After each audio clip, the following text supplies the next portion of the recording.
Welcome to the next video. In this video, I want to show you how you can generate a wonderful and beautiful HTML documentation based on your code.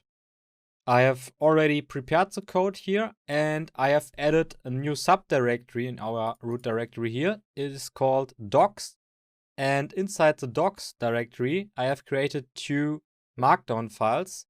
One is called api.md and one is called index.md. It is common to name the folder docs where you want to put your template files for the HTML documentation. And yes, obviously, this is not yet the HTML documentation, but we can now use a tool that will generate, based on our markdown files here, HTML files. And these can be uploaded to a GitHub page, for example, as we will see later on when we create a GitHub repository. So for the moment, I have just added here in the index.markdown file short description of our package. And here in the api.markdown file, I have added what Python doc strings should be converted to our HTML API documentation. You will see in a moment what I mean with converted to HTML documentation. As a note, and as you saw before, we have created here these Google style doc strings for our methods in the class. And here I just say, okay, from the package FastVector, we want to generate the HTML documentation for every class or function that is defined in the vector.py file. So that you will see in a moment. And next, I have here created a mkdocs.yaml file. This file defines the information that Mkdocs, and this is a tool that we will use now to generate the documentation.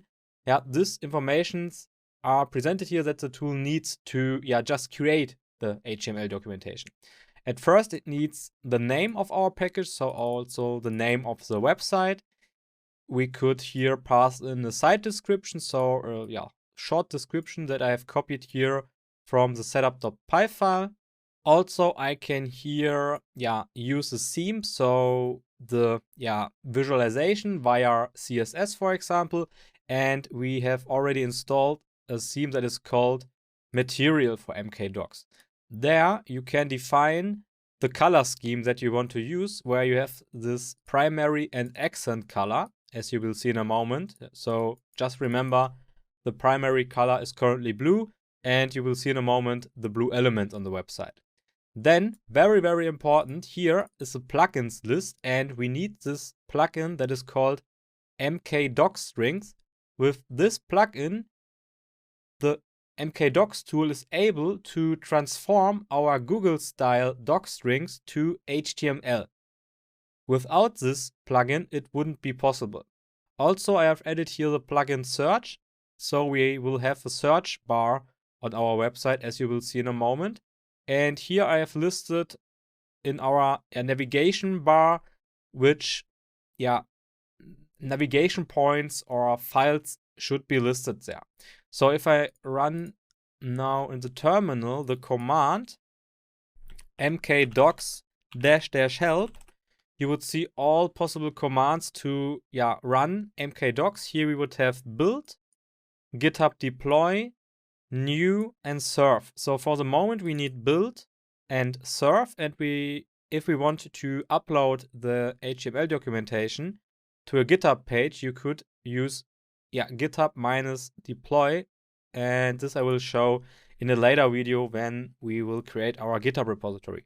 So for the moment, I will just call mkdocs build. This will generate the HTML files inside a site subdirectory. So here we would have the index.html, for example, and our API HTML files. And now we can run mkdocs serve, and this will start on our local host computer a server that will publish our website. So it's just on the local host currently. So you can just click here, your default browser should open, and this is currently our code. So as I said, I have set the color palette to blue and gray. So we would have here blue and gray elements in our code, and here we would be on our index, so the start page of our website here, where we would have our markdown file rendered. So if I would add any content here to our markdown file, like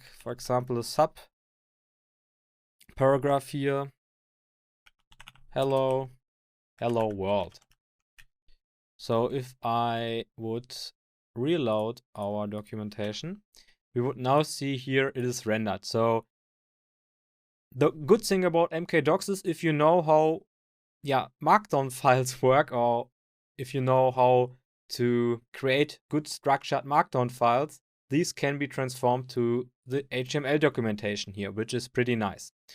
So here above on the upper right corner, we would have our search bar where we could search for something. So I could search for hello world, for example, and we would see here all entries that would match. Also, we could search for our vector2d class, and here it would be in the references, and I could click on that. Also, you could click here on the left side, and this is the nav bar that we have created on API, and that would lead us to our API documentation. And thanks to this Mkdocs tool, our Google Doc strings are now parsed here in a beautiful looking HTML documentation. Okay, so we would see here, okay, here starts our vector class, and here we would have our dunder, or at least all methods of the class. It should be here, sorted by alphabetical order. So we have at first apps, then add, and so on.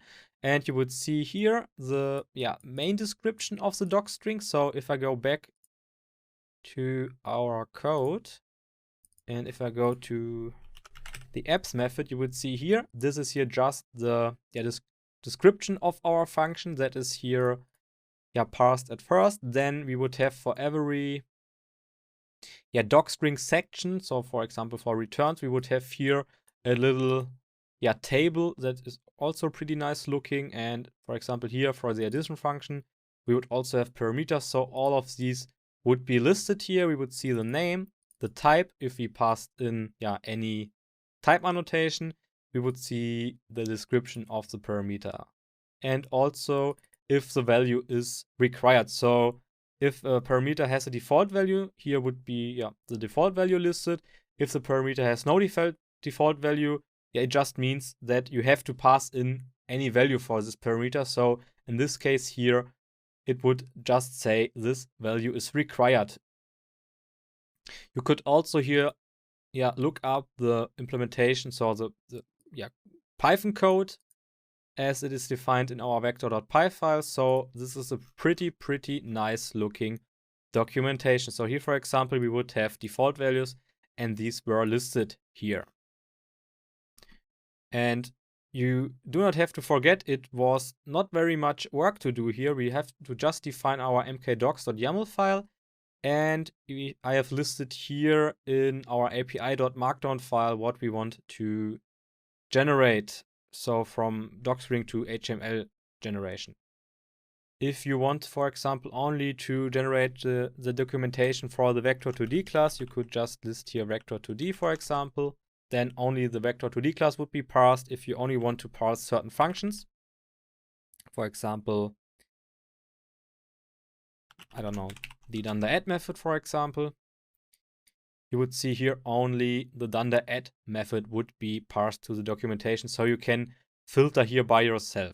So, but for now, I just leave it here as fastVector.vector, for example. And this is the way how you can create documentation with Mkdocs. There are many other tools out there like Swings, for example. But in my opinion, Mkdocs is the best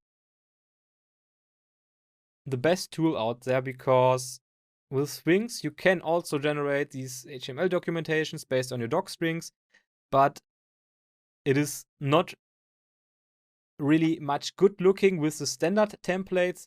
Also, this search bar isn't implemented yet, and the style of the documentation here is much cleaner. And one key point is, with Mkdocs you define markdown files, and these will be parsed to HTML. With, for example, Swings, you have to use REST files, which is, in my opinion, a bit outdated text format, which shouldn't be used in the year 2021. So Mkdocs is really the best way to go for new Python packages. But if you might see in older code bases like for NumPy and so on, Mkdocs isn't used. That's probably due to, just it's an old code base and they do not have the time to just update the documentation and to use Mkdocs, for example. Newer projects that are created in the past 2 years, for example, do use Mkdocs much more than Swings, for example. So my recommended way to generate the documentation is always Mkdocs and not Swings. Okay, then I will see you in the next video. Bye bye.